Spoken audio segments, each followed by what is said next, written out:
राधा कृष्ण चरण कमलेभ्यो नमः।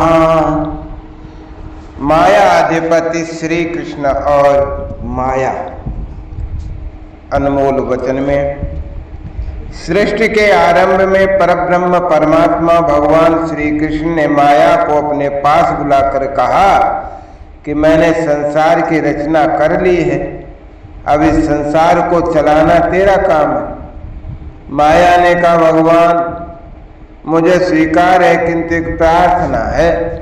भगवान ने कहा कहो क्या प्रार्थना है।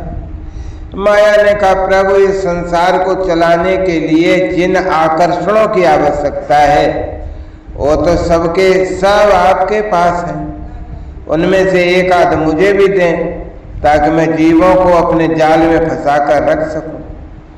भगवान ने कहा बोलो क्या चाहिए। माया ने कहा प्रभु आप आनंद के सागर हैं, मेरे पास दुख के सिवाय है ही क्या। क्या आप उस आनंद के सागर की एक बूंद मुझे भी दे दें ताकि मैं उस एक बूंद का रस संसार के इन समस्त जीवों में बांटकर उन्हें अपने बस में रख सकूं। अन्यथा वे मेरी बात नहीं मानेंगे और सीधे आपके दरबार में पहुंच जाएंगे। भगवान ने अपने आनंद के सागर की एक बूंद माया को देकर कहा जा इस बूंद को 5 भागों में विभक्त करके मनुष्य में बांट देना।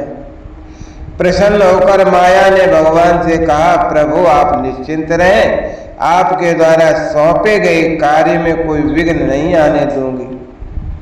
माया ने आनंद रूपी सागर की बूंद को 5 भागों में बांटा, रूप रस गंध शब्द और स्पर्श में विभक्त कर संसार में फैला दिया। इसलिए संसार में सुख और आनंद प्राप्ति का इन 5 स्थानों के अलावा और कोई स्थान है नहीं। ये 5 गुण हैं, रूप रस गंध शब्द और स्पर्श, क्रमशः हमें अग्नि जल पृथ्वी आकाश और वायु से प्राप्त होते हैं। माया के 5 स्थान हैं, 5 ज्ञानेंद्रियां और इन्हीं 5 तत्वों से शरीर की रचना हुई है।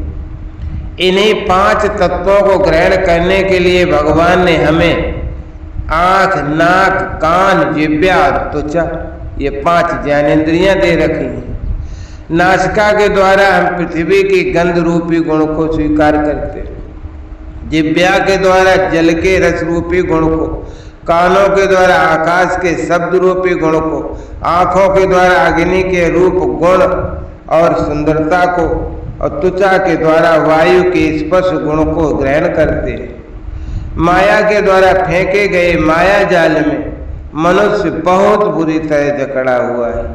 माया पर श्री कृष्ण की माया से मनुष्य नहीं वरन बड़े बड़े ऋषि मुनि भी भ्रमित हो जाते हैं। जय श्री कृष्ण, जय श्री कृष्ण, जय श्री कृष्ण।